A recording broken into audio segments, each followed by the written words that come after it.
Alors, ça fait quasiment 6 mois que j'ai le purificateur Dyson et du coup aujourd'hui je peux vous dire en gros ce qui me plaît le plus dessus. Bah, déjà, alors vous le remarquez peut-être pas mais il y a une petite télécommande ici qui permet en fait de pas forcément quand on n'a pas son téléphone sous la main de pouvoir le piloter, de dire bah tiens passe fais du froid ou au contraire il caille, tiens mets du chaud. Donc là vous voyez je l'ai mis à 37 degrés. Donc bah, là il est capable de chauffer une pièce très rapidement. Donc vous voyez en gros il peut monter en puissance. Alors il n'est pas très bruyant en fait je trouve, même en puissance forte. Ça c'est appréciable. Il a pas de pale donc forcément un ventilateur sans pale. Et du coup là ça fait chauffage et ventilation. Donc, je vais repasser en mode froid sinon ça va être... Ouais là il est au maximum. Donc c'est plutôt correct.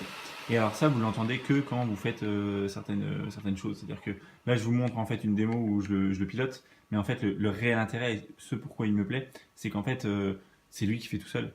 C'est-à-dire que là, je me suis amusé à faire à manger, et ma fille m'appelait, et du coup, j'ai laissé un petit peu cramer dans la poêle, et du coup, il va détecter ça, et il va commencer à dire, bah voilà, l'air est passable, donc il va se mettre sur 4 par exemple. Ensuite, il va dire bah, l'air est médiocre, il capte de plus en plus de choses. Et au bout d'un moment, l'air est très médiocre. Et là, il est capable de monter en fait et d'assainir l'air. En 15 minutes, il va pouvoir assainir l'air, à peu près. Donc ça, c'est hyper appréciable. Parce que du coup, c'est lui qui décide tout seul de quand il se lance. Ça marche aussi quand vous faites du ménage. Si vous faites du ménage par exemple, vous allez avoir des produits qui sont peut-être des produits qui sont pas très bons pour la santé, et ben lui va détecter et il va se lancer tout seul. Et ça c'est un des gros points, c'est-à-dire que quand vous êtes là, quand vous n'êtes pas là, quand vous faites à manger, quand vous vous déplacez, quand il y a du monde qui vient, et ben il va se lancer tout seul et il va assainir l'air. Donc ce côté je fais tout seul, c'est vraiment le gros point pour moi du Dyson. Et ce qui impressionne les gens pendant la démo, c'est la puissance de l'air. Là, vous pouvez pas le voir forcément, mais si vous connaissez les Dyson Airblade, c'est exactement ça en gros. C'est-à-dire qu'il y a deux lames d'air en fait qui sont sur chaque côté. Et du coup, c'est ça qui balance de l'air et de façon assez loin. Donc il peut lui forcément pivoter et il peut du coup aller balancer de l'air assez loin dans toute la pièce. Bon, il reste plutôt esthétique, donc même dans une maison, ça passe. Voilà. Autre gros point fort pour moi, c'est le fait qu'il est capable de vous dire en gros sur l'application, bien sûr il est totalement connecté, la température extérieure et la qualité de l'air extérieur via des données internet et la qualité intérieure et la température et l'humidité de votre maison. Et en fait, ça c'est vraiment appréciable parce que si vous êtes à Paris par exemple, ou si vous êtes dans une grande ville, bah, la pollution vous connaissez et en fait l'air extérieur il est juste médiocre ou très médiocre. Et donc il faut aérer tous les jours. Et comme vous devez aérer, bah, vous faites rentrer de l'air qui est de mauvaise qualité chez vous. Et donc du coup, si vous n'avez pas un purificateur à la maison parce qu'il faut aérer, l'air intérieur est plus pollué que l'air extérieur. Et donc si vous ne faites pas rentrer de l'air correct, et bien au moins purifier l'air intérieur. Donc ça c'est vraiment un des gros points du Dyson aussi. Là je vais vous montrer du coup sur l'application ce que ça donne. Donc vous avez en fait vous voyez l'air extérieur, l'air intérieur et la qualité. Et ce qui est bien aussi c'est de voir les variations, les choses qui font, si vous faites à manger. Hier je suis allé faire une démonstration et quand je suis revenu, du coup j'ai fait à manger.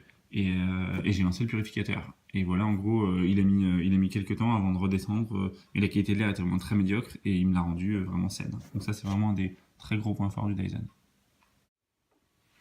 Alors, le premier robot aspirateur de Dyson, le Dyson 360i. Donc, comme vous voyez, il y a une petite caméra ici qui va lui permettre en gros de se repérer dans la pièce. Donc, il n'a pas un comportement erratique comme peuvent avoir certains autres robots aspirateurs.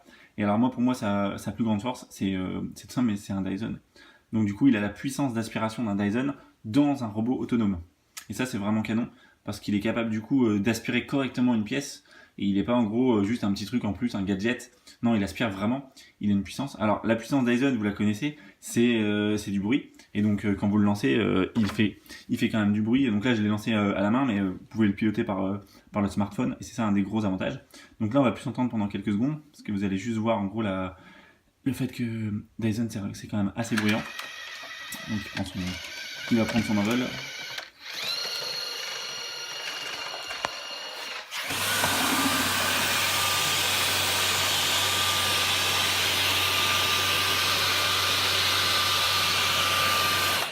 Bon, je le ramène à sa base. C'est juste pour vous montrer effectivement le travail. Donc il est capable d'aspirer vraiment bien parce parce qu'il a cette puissance d'aspiration. Donc il est aussi autonome, il va revenir s'il n'a pas assez de batterie pour faire toute la pièce. Moi j'ai aucun souci, hein, une pièce classique, il le fait correctement. Et il va revenir, il va se recharger tout seul et il va repartir. Donc vous voyez là il est en mode recharge. Il y a un mode silencieux aussi, ça peut être appréciable. Certaines fois, en gros, vous dites, mais moi je m'en fous, qu'ils mettent au lieu de 20 minutes, qu'ils mettent 25 minutes ou 30 minutes à faire la pièce, je m'en fous complètement. Donc du coup, vous le mettez en mode silencieux et du coup, il fait un peu moins de bruit si vous avez un enfant qui dort, par exemple, à l'étage. Autre gros point, c'est il est connecté, et donc ça c'est vraiment canon, vous pouvez le piloter de votre smartphone, alors pas le piloter va à gauche, va à droite, mais en gros le programmer, dire bah tiens tu vas te lancer tous les mardis à 10h parce que je pars du boulot, je suis pas là à cette heure-là, vous pouvez lui dire bah tiens quand je suis au boulot, bah, lance-toi, et lui vous envoie des notifications. Votre robot a terminé de nettoyer, votre robot est bloqué, il a besoin de votre attention. Par exemple, moi il se bloque souvent dans le tapis du chien. S'il y a des choses qui sont dans le tapis, il va se bloquer. Et bah du coup, je vais avoir une notification pour pouvoir le débloquer. Donc quand vous le lancez, effectivement, il reste pas bloqué des heures parce que au moins vous êtes au courant de la chose. Donc ça, c'est vraiment top. Après, en termes de praticité, il est un petit peu plus haut que les autres aspirateurs, mais ça n'empêche pas de passer sous les meubles. Donc, du coup, c'est pas dérangeant. Et après, ce que j'aime bien, c'est que du coup, on a un compte rendu à chaque fois de ce qu'il fait. C'est-à-dire qu'à la fin, on voit ce qu'il a nettoyé dans la pièce, les endroits où il a été et son comportement. Et ça c'est plutôt rassurant de se dire, bah voilà, on voit qu'il a bien nettoyé partout. Parce qu'un aspirateur, le but, c'est quand même d'aspirer au final. Donc voilà. Ce qui intrigue les gens pendant la démo, effectivement, déjà, c'est le bruit, parce que forcément, il est plutôt assez bruyant. Et moi, je lui ai pas donné forcément de petit nom, mais ce qui est marrant, c'est de voir que mon chien en a peur, et que au début, ma fille en avait peur aussi. Donc, il impressionne ce Dyson. Voilà, par exemple, ici, ça, c'est la cartographie de ma pièce principale. Donc, on peut voir le petit point noir à droite. Et en fait, il fait des cercles, plutôt des carrés exactement. Et donc, en fait, il n'a pas un comportement erratique comme d'autres aspirateurs. Il passe vraiment partout et vous pouvez le contrôler du coup, voir ce qu'il a fait en fait et le temps qu'il a mis pour faire la pièce. Donc, ça, c'est vraiment top parce que c'est un aspirateur efficace.